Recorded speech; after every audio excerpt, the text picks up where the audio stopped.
I thank you so much for agreeing to be part of this Lenten conversation. As we all know, the theme is called Through a Window, a Lenten Journey into Holy Mystery. And in the Bible, there are all of these stories about encountering the holy. And one of those stories is about Moses and the burning bush, and he sees the burning bush and he hears the voice of God, and a voice of God says to him, take off your shoes, you're standing on holy ground. As a way to kind of talk about that feeling of being close to God. And I remembered that when I think of that story, I always think of you and the group that went to the Pinewood Reservation a couple of Pine years Ridge, ago. yep, Pine Ridge, sorry. yep, that's okay. And a few years ago. And I just wondered if you could share a little bit about that story and how that fits or maybe doesn't fit for you.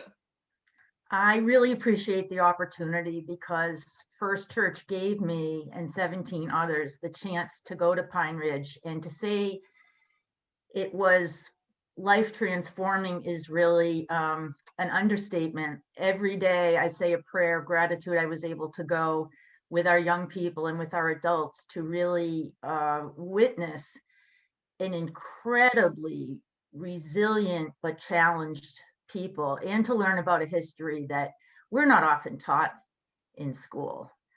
So in all of this, it was also such an incredible blessing to meet the community, see their resilience, and to hear their story about how tied they are to the reservation, to the land, to each other, to all of life. So within all the sadness of seeing the conditions, it was such an honor really to, to meet with them and to be with them. It was a very important part of the nonprofit we worked with. It wasn't coming in and banging a few nails. It's truly working with, alongside, and doing much more listening than talking. So we really, really got an education in a parallel universe right within our country, and learned a lot about how much it means to people to be on this earth. Not that earth is sort of a separate thing that you stand on, but it's literally part of your being. It's part of your makeup. You're just connected to everything in a way that I don't think a lot of us get to quite experience or look at it that way.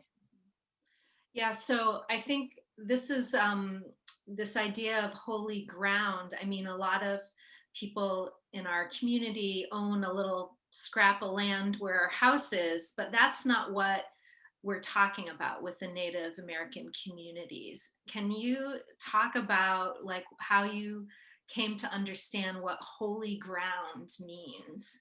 Was there a particular event or something that happened? Sure. And I should preface this by saying, like, I'm no expert in this. I'm just talking about my own experience. I am trying to be a better human.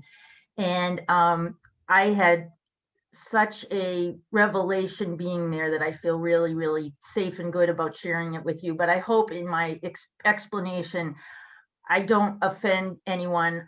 It's just when we were, one night, the nonprofit had a community dinner where our group cooked for the Oglala Sioux people, and they came to our site, and we sat out under the stars, and we had a tremendous opportunity to connect with them. And I was speaking with a woman, Carla, who's about my age, and she lives on the reservation, but hadn't always. She'd actually gone to school in Boston and been a student at Berklee College of Music, and had a very promising singing career.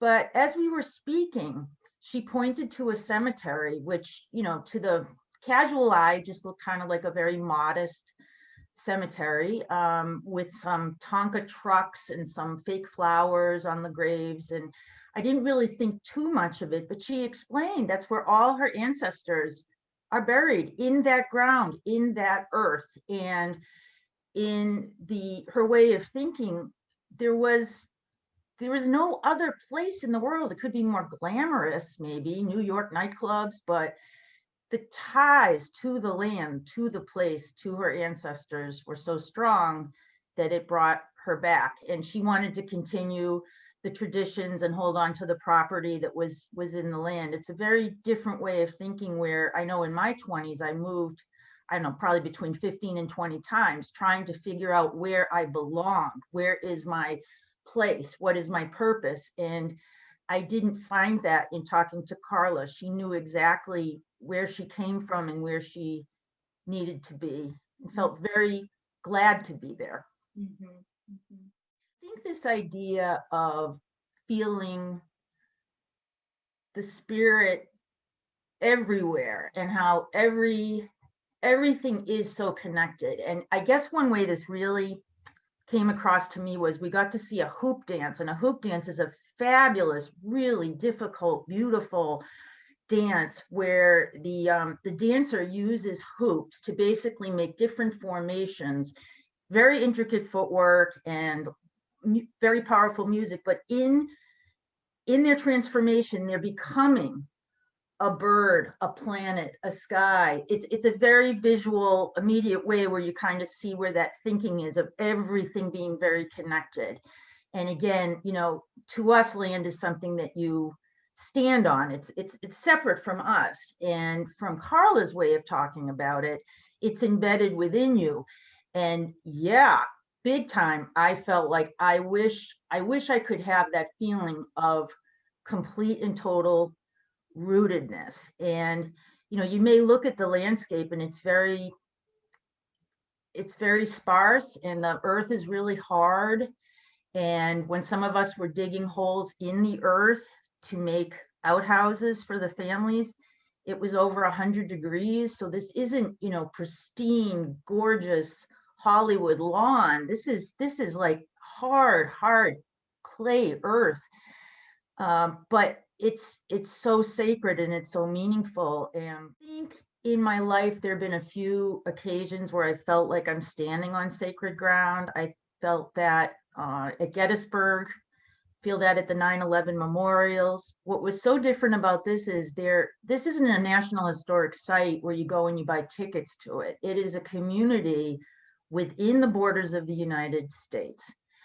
And it's a community of people who press on despite our nation's attempts to decimate them. And I would love to get to the point where I feel more deeply connected to people, to animals, to to oceans, and have some of that idea that we are truly all intertwined and not completely separate entities.